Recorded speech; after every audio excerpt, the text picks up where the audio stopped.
Dans cette vidéo, nous allons corriger quelques exercices sur les réactions nucléaires de fission et de fusion. Alors regardons ici le premier exercice. Ici, ils nous disent vrai ou faux. La fission est la cassure d'un noyau lourd lors d'un bombardement par des neutrons. Ça, c'est vrai. Et c'est même la définition de la réaction nucléaire de fission. Eh bien, on casse un noyau lourd par des neutrons. La fusion est l'assemblage de deux noyaux légers lorsqu'ils sont bombardés par des neutrons. Ça, c'est faux. La première partie est vraie. La fusion est l'assemblage de deux noyaux légers, ça oui, mais il n'y a pas de neutrons, on ne bombarde pas des neutrons. Pour faire la réaction de fusion, en fait, on a besoin de température. Et on a besoin des millions de degrés Celsius. On a besoin des millions de degrés Celsius. C'est pour cela que la réaction de fusion n'est pas encore maîtrisée, parce qu'on ne sait pas. On ne trouve pas encore de matériaux qui peuvent supporter des millions de degrés Celsius. À chaque fusion de noyaux, il y a un rayonnement alpha, bêta ou gamma émis. Ça, c'est vrai. Donc, tout changement dans le noyau, il y a de l'énergie qui sort. Ça pourrait être des particules alpha, des bêta ou des gamma. La fusion nucléaire produit plus d'énergie que la fission. Ça, c'est vrai. La fusion libère 3 fois plus d'énergie que la fission. À chaque fission ou fusion d'atomes, il y a de l'énergie libérée. Ça, c'est vrai. Donc, la fission ou la fusion nous donne toujours de l'énergie. Dans la fission nucléaire, la quantité des nucléons après la réaction est égale à la quantité des nucléons avant la réaction. Alors ici, on va expliquer un petit peu. Nucléons, ça veut dire quoi? Les nucléons, ce sont les protons et les neutrons. Donc, protons et neutrons. Donc, protons. Nucléons, ça veut dire, protons et neutrons. Ce sont les constituants du noyau. Alors, qu'est-ce qu'ils nous disent ici? Ils nous disent les nucléons après la réaction et la même avant la réaction. Donc, j'ai les réactifs et j'ai les produits. Alors, effectivement, les nucléons, ça veut dire le nombre de protons et le nombre de neutrons avant la réaction est égal au nombre de protons et neutrons après la réaction. Ça, c'est vrai. La fission nucléaire produit plus d'énergie que la fusion, ça c'est faux. On vient de dire que c'est la fusion qui fait plus d'énergie. La fission se produit sur des éléments légers, ça c'est faux. Pour faire la fission, on a besoin de noyaux lourds, comme l'uranium. Alors regardons la continuation. La fusion nécessite de très hautes températures. Ça c'est vrai, la première partie est vraie, oui. On a besoin de très hautes températures, surtout des températures de l'ordre de des millions de degrés.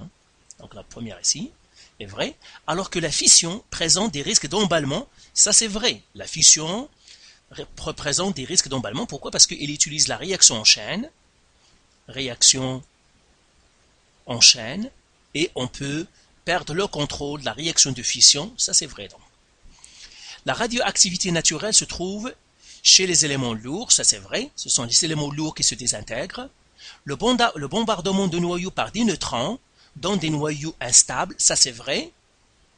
Donc par exemple, si je prends un noyau d'uranium et que je bombarde par un neutron, il me donnera du krypton et du baryum, et ces atomes elles-mêmes sont très instables. C'est pour cela qu'ils vont faire par exemple, ils vont éjecter de l'énergie sous forme de radiation gamma ou se désintégrer tout simplement. La radioactivité artificielle est le produit d'un bombardement d'un noyau stable par une radiation alpha ou gamma. Alors la radiation artificielle, c'est la radiation qu'on crée en laboratoire, qui est artificielle. Et le produit d'un bombardement d'un noyau stable, ça oui, par une radiation alpha, bêta, gamma, non, ça c'est faux.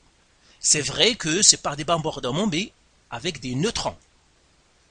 Pas des radiations alpha, bêta, gamma. Donc ça veut dire l'énoncé est faux. La fusion est l'assemblage de deux noyaux qui forment un noyau plus léger, ça c'est faux. La fusion, c'est vrai, c'est l'assemblage de deux noyaux, mais qui forment un noyau plus lourd. À chaque fission de noyau, il y a un rayon X, alpha, bêta ou gamma émis. Ça, c'est faux. En fait, c'est les rayons X qui ne sont pas bons. Le noyau n'émet jamais de rayons X. Les rayons X sont émis par transition électronique. Ça veut dire qu'ils ont une source électronique. Alors que, c'est vrai, la fission peut éjecter des alpha, des bêta et des gamma. Mais pas des rayons X. Chaque cycle de changement nucléaire libère de l'énergie. Ça, c'est vrai. Donc, n'importe quel changement dans le noyau, il y a de l'énergie qui sort. Alors, regardons un autre exercice, vrai encore ou faux. Les noyaux d'atomes lourds se cassent en deux sans intervention extérieure, ça c'est faux. Pourquoi? Parce qu'il faut les bombarder par des neutrons. Faux. Donc, on doit les bombarder par des neutrons. La radioactivité artificielle peut émettre soit des radiations alpha, bêta ou gamma, ça c'est vrai, parce que c'est une radioactivité, donc un changement du noyau, donc on peut avoir soit des alpha, des bêta ou des gamma. On trouve de la radioactivité naturelle chez certains isotopes instables, ça c'est vrai.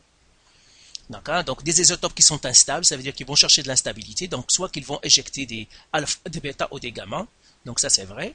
Dans la fusion nucléaire, la somme des nucléons après la réaction est plus petite que la somme des nucléons avant la réaction, ça c'est faux, on a dit que les nucléons c'est les protons et les neutrons,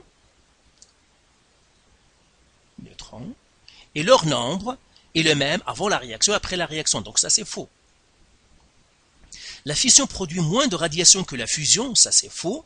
C'est la fusion qui produit moins de radiation que la fission.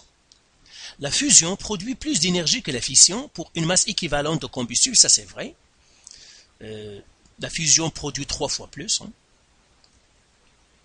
La technologie de la fission est maîtrisée, tandis que la technologie de la fusion rencontre encore des problèmes. Ça c'est vrai, on maîtrise bien la fission, surtout on maîtrise la masse critique.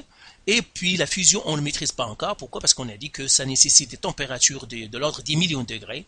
Ça veut dire que ça c'est vrai. L'énoncé est vrai. La fusion a l'avantage de produire peu de déchets radioactifs, tandis que la fission présente l'avantage d'avoir un combustible plus abondant. Alors la première partie de la phrase, la fusion a l'avantage de produire...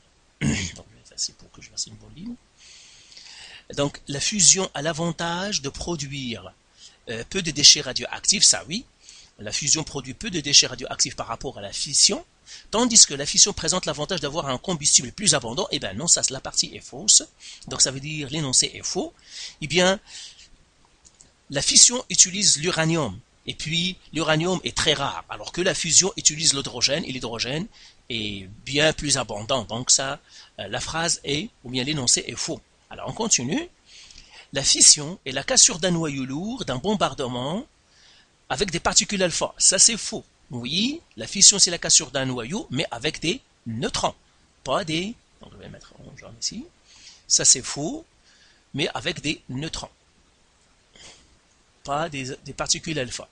Pas pour la fusion, on doit surveiller la masse critique, contrairement à la fission. Ça c'est faux. La masse critique n'a rien à voir avec la fusion. La masse critique a à voir avec la fusion. Donc on doit surveiller la masse critique pour la fission. Alors que pour la fusion, en fait, il n'y a que la température qui nous limite. Si on peut faire des températures de degrés, des millions de degrés Celsius, on peut faire la fusion, et il n'y a pas de masse critique. La fusion a l'avantage d'utiliser un combustible renouvelable, contrairement à la fission. Ça c'est vrai. Pourquoi? Parce que la fusion utilise l'hydrogène qui est renouvelable, alors que la fission utilise l'uranium qui n'est pas renouvelable. La fusion nucléaire est utilisée fréquemment. Ça, c'est faux. On a dit que la fusion ne maîtrise pas encore. La fission nucléaire dégage peu d'énergie. Ça, c'est faux. La fission nucléaire dégage beaucoup d'énergie, mais peu par rapport à la fusion. Mais ça reste que ça dégage beaucoup d'énergie. Les désintégrations nucléaires transforment un élément en un autre en émettant une certaine quantité d'énergie. Ça, c'est vrai. C'est ce qu'on appelle la transmutation. Transmutation. Par exemple, on a le carbone 14 qui se transforme, par exemple, en azote. Donc, on a un élément qui devient un autre et ça libère de l'énergie. Les particules alpha sont positives. Ça, c'est vrai, tout simplement parce que les particules alpha, ce sont les noyaux d'hélium. Et puis, les noyaux, on sait que les noyaux sont positifs. La radioactivité naturelle est présente autour de nous. Ça, c'est vrai. Il suffit de penser au carbone 14. Nous tous, nous contenons du carbone 14, notre nourriture, il y en a du carbone 14, donc il y a la désintégration qui est autour de nous. Alors, faisons un dernier exercice. Répondez aux questions suivantes. Comment appelle-t-on la différence de masse? Alors, la différence de masse, on l'appelle défaut de masse. Défaut de masse. Et on a dit, dans un autre cours, que le défaut de masse, c'est quoi? C'est la différence entre la masse des réactifs, donc j'ai réactifs, j'ai les réactifs qui me donnent des produits. Alors la masse des réactifs est toujours plus grande que la masse des produits. Et cette différence entre les deux, c'est ce qu'on appelle le défaut de masse. Et il se transforme en énergie. Lesquels des réactifs ou des produits ont la plus grande masse d'une réaction nucléaire? Eh bien, c'est les réactifs. les réactifs ont toujours une plus grande masse, ou bien ils ont toujours un plus grand défaut de masse que les produits. Que devient la matière qui disparaît? De l'énergie. Énergie. C'est pour cela que les réactions nucléaires nous donnent beaucoup d'énergie, parce qu'il y a un défaut de masse. Que peut-on dire de l'énergie libérée à la formation du noyau Si? Donc on va dire l'énergie, qu'est-ce qui va se passer pour elle? Le défaut de masse est grand. Alors plus le défaut de masse est grand, plus l'énergie est grande. Donc je vais dire énergie grande. Donc l'énergie sera grande. Le défaut de masse est grand, l'énergie est grande. L'atome formé est stable. Si l'atome formé est stable, c'est qu'il y a eu un grand défaut de masse, ça veut dire l'énergie est grande. Donc pour que les éléments soient stables, il faut que l'énergie dégagée soit grande. La différence entre la masse du noyau et la masse des nucléons pris individuellement est petite.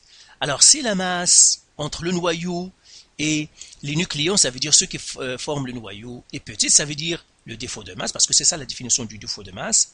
Donc ils me disent ici, si le défaut de masse est petit, eh bien l'énergie aussi sera petite, parce que plus le défaut de masse est petit, plus l'énergie est petite, plus le défaut de masse est grand, plus l'énergie est grande. Tout simplement parce qu'il y a une relation entre le défaut de masse et l'énergie, c'est que E est égal au défaut de masse, que je m'appellerai M, fois C à la 2. Donc si M est petit, E est petit, si M est grand, E est grand. Donc voilà pour ces exercices-là. Faites les exercices encore du site et de vos manuels. Et si vous avez encore de la misère ou des questions, vous pouvez nous contacter.